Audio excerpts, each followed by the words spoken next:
I started thinking of the Patrick Waugh scenario in Montreal when I saw the 9-0, and then when because I didn't watch the third period of the Flames game till this morning when I got up, and I was like, oh, is he going to pull him or is he not going to pull him? And what does that mean if he does pull him? And how does he feel? But he just had a tough time, even though a couple of them were really no chance deflections, but two of them were pretty bad ones in the third period. Go ahead, Walt. I was watching the game, the Flames game, and I changed channels and watched the Pavarotti special. And I was texting Tom throughout, and as I gave up on the game and changed channels. But when I went to bed, I caught the Sutter interview, Tim, talking about the goalie and being left in. And his philosophy is, no, I wouldn't pull him. And he explained why, that you've got to go through it, just like a player has to go through a bad game. And I'm sure he's had the conversation with the goalies, so they know where they stand on that. And over the years, I've always wondered if Patrick Waugh ever had that conversation with the coach about being pulled or not being pulled or about staying in there. I think it's really critical, Sammy. I don't know if you've encountered that before, but have you had coaches that talk to you beforehand, like proactively, in case situations came up? The only one that I ever had the conversation with was Ken Dufton, and he was a goalie. So I have never, ever had that conversation with coaches, but I now make a point of always having that conversation with my goalies, whoever, if I'm having to work with a team. And I think the coach just needs to know, or the goalie just needs to know where the coach stands, so that, the goalie always knows when it's your fault and when it's not your fault. But Wally, you were actually the only coach ever, and Ken never even did this, that if I ever did get pulled, would make an effort to come over and see me and say something nice. Because I think at that moment, that's all the goalie needs to hear. You don't need to hear how terrible you were, or that your team is losing because of your team, because of your effort. You don't need to hear any of that. And I think, goalies do need to go through tough games, of course. But having that conversation, I think, is really key. And between periods, Ken and I would often have the conversation. He would say to me, do you want to come out? How are you feeling? Do you feel like you can regroup from this? It would be different if we were in a position where we could win the game. If it was like a 4-2 game, we would be having a different conversation than if it was a 5-0 game. You're just not feeling it, whatever. But he definitely made the effort to have those conversations. And I think, this is obviously 20 years ago. So he himself being a goalie, that made a big difference. Just that he thought about it. I think the other coaches, it wasn't that they were insensitive to the issue. They just probably didn't even think about having that conversation with coaches. So or with the goalies. I hope it happens more often nowadays. Bob, go ahead. I was just going to, just before you brought the topic up, Tim, I got a text message like 2 minutes before that from Carter Hart's uncle. Oh. And he says, what happened to Philadelphia last night? 9-0. That coach may be gone if this keeps up. Do they need to stay with one goalie as their starter? Well, this guy doesn't know anything about hockey. He was a football player at the U of A and a basketball coach. But every time Carter plays, he calls me to ask me about how he's doing. But getting with goaltenders, I always had a conversation with my goaltenders at the beginning of the year as to how they wanted to be pulled or not pulled and how they felt. But I also felt that you had to get a good feel for them, what their body language was. Was the team playing poorly? Was it just lucky, like stick deflections, or was he having an off night? But regardless, if I did pull him, I always did have a conversation with him immediately on the bench as to why. Sometimes you're just doing it to swing momentum in the game, right? So, but again, that's where I went back to last week when we were talking about goalies that people think they're weird. It's because nobody talks to them, right? Like they have to be treated the same as a player. If a player comes off the ice after he makes a mistake, do you not ask him, what did he see? Like what happened? Like you don't just jump down their throat or pull them off and have them with the dressing room. I mean, they have to be spoken to and and have an understanding the same as the rest of the players. So Mhm. I think Sutter is right. You do have to let them battle through at certain situations, but sometimes there has to be a mercy hook there too. And I think that's where the Patrick Waugh situation was that way back when. Yeah. Sorry, Kim, just to interject really quickly on the Carter Hart thing, because I did notice on the highlights this morning, like the other guy started right and got pulled in the second, and 5-on-13. was not in there for his first shot was a 2-0 like breakaway, shorthanded. The Yes. Rangers got a shorthanded 2-0 breakaway, Yeah. and they scored. So welcome to the game, Carter. Well, exactly. I mean, I think that kid is a tremendous young goaltender. I think he might be kept in the future, to be honest with you, but his uncle is just over the top every time the kid has a start. The uncle's just a basket case. Kim, well, I think, Bob, it was great what you mentioned about having that conversation. And I always joke I'm not a goalie whisperer, but I do, try to involve them as much as possible. And I usually say to them, my inclination, which is not to pull, like I just, and it happens quite a lot in our league, like how quickly coaches pull their goalies. Like it's actually a little bit alarming because we're dealing with like 16, 17, 18-year-old girls. And the majority of the players, of the goalies in our league, will end up playing college hockey. By the fact they got to one of these 20 teams, almost all of them go on to play college hockey. It's very rare that they don't progress to that level. So I have that conversation kind of as Bob alluded to. I tell them what my tendency is, but then I make sure I have an assistant coach who's the goalie chatter all the time. So in between the second and the third, she's the one who's going to go and talk to the goalies. If we call a timeout, she's the one who's going to go talk to the goalies. So that's established right out of the gate. And I also, I try to have letters on like the D end and on the forward end, but I will often have, if it's a CRA who's a D, she's also the goalie chatter. So if the goalie is having a bit of tough game, and the goalie already knows that person's going to be her buddy and say, hey, like, how's it going? Is there something you want me to tell coach? Like, and it's actually been really interesting sometimes, those conversations, because I can send that D out in a face-off or in between and say, okay, can you just go talk to Sally and see what she's thinking? And that's actually been really fruitful, because sometimes the goalie surprises me. It's like, no, I actually want to come out, or I want to stay in, or those types of things. And, especially if you have goalie like I had last year, who'd let in one and then the next 4 shots are going in, almost, guaranteed. You don't always have the time to wait in between the periods to have those conversations, and we have a timeout, but you may not want to burn it on that.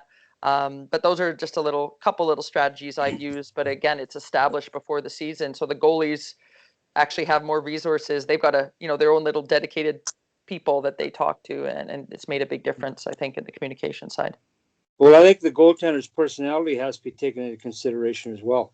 Like when I had Jamie McLellan, he didn't want to come out no matter what. He'd let in 8. He wanted to stay in. He didn't care. Brian Boucher, if he was having a bad night, he got 3 or 4 into him early, he wanted out. He wanted no part of being in the net. So I think you have to take the personality of the goaltender into consideration as to whether you're going to pull him or not pull him, or her. I think that's a good point, Bob. I never wanted to come out, so I was always insulted whenever I came out. But having that conversation with the athlete, I think, is so key.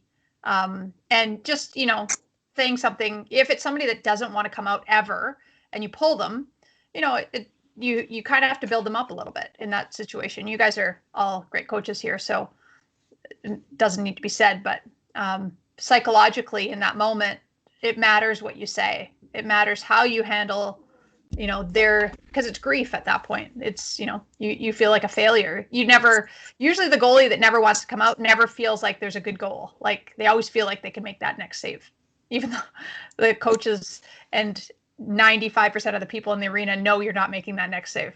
Yeah. Go ahead, Jordan. I was just on my way into work this morning, and they had the audio of Markstrom, and Markstrom didn't know he wasn't going to be pulled. And he said that had he known, He looked like it too. He said he would have reset differently, and I thought, well, that sounds odd. But with how well he has played this year, I guess he gets a pass on that. But it just the mental preparedness side of it. You're saying that you're expecting to get pulled rather than reset yourself after a few quick goals. I don't know. How did he feel about it in the audio? What was his? Well, he said that he felt that he should have played better and did take ownership on it, but it was just an interesting. I first was a little bit surprised that he did not know that they probably hadn't had that talk yet. Well, probably Sutter has had the opportunity to have all those conversations and at different levels and different coaches, they handle it differently. Like I know that in talking with Malarchuk, that he had Brent Sutter as the head coach in Calgary.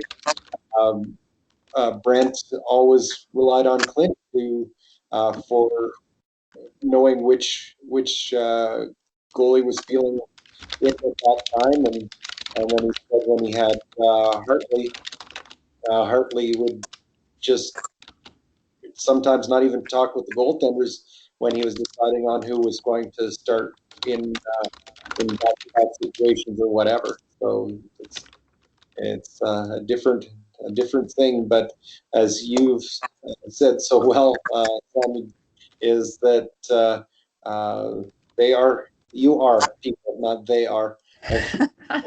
People, and they need to be taken care of that way. And Bob, that's a good way of putting it too.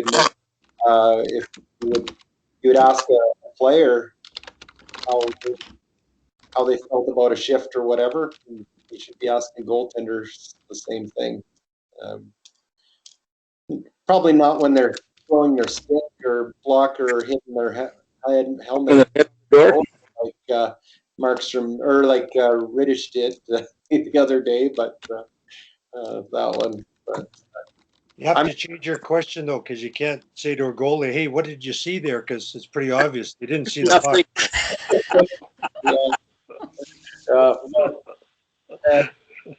They'll just say they saw the defenseman's big ass in their way. Yeah. Yeah, either block the puck or get out of the road. Go ahead, Molly. No, so I'm gonna hop off here. I've got to go out to do some supervision and a couple other things on the go. I will send a link that Clint had posted.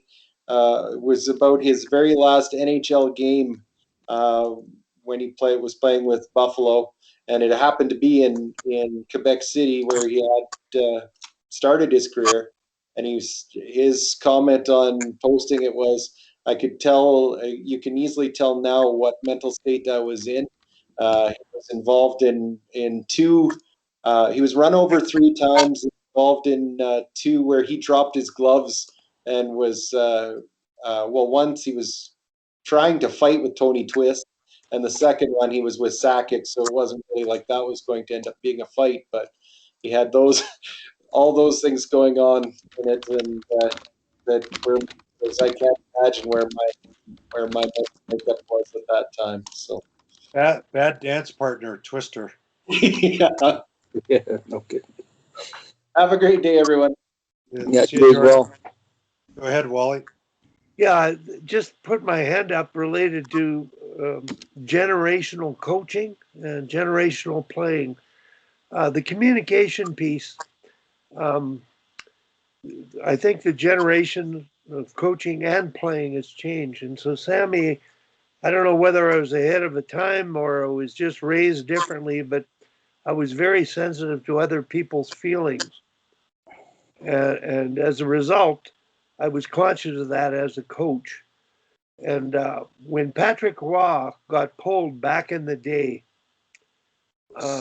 immediately my first thought was, well, don't they have an understanding? So when Jordan mentioned that about Daryl not having communicated the way he would coach and prepare the player to handle it, that's very old school. And you have to educate players. Even today, they're going to be coached by coaches like that. So I think in minor hockey, it's important, and in junior hockey, it's important to realize you're not all going to be coached the same way. and you've got to live with that. But understanding the importance of communication as a coach and the impact it can have today, you need those conversations or you won't be coaching long. I think with today's generation of players, there's still, obviously coaches are being hired to be fired, and that's the cycle. And I'm not worried as much about the NHL as I am preparing players through minor hockey to go, to move forward and cope with whatever they have to deal with. So that was a real good topic. Boy, I've got 5 pages of notes here already, and I don't want to lose sight of this because I've got a lifetime of things to play with here. Thank you very much. So, Well, maybe Sammy just sent a note. Maybe we'll just she's got to get off. Take a quick look at the one video I sent. And Bob, I apologize. I don't think I sent it to you, but last night. But I'll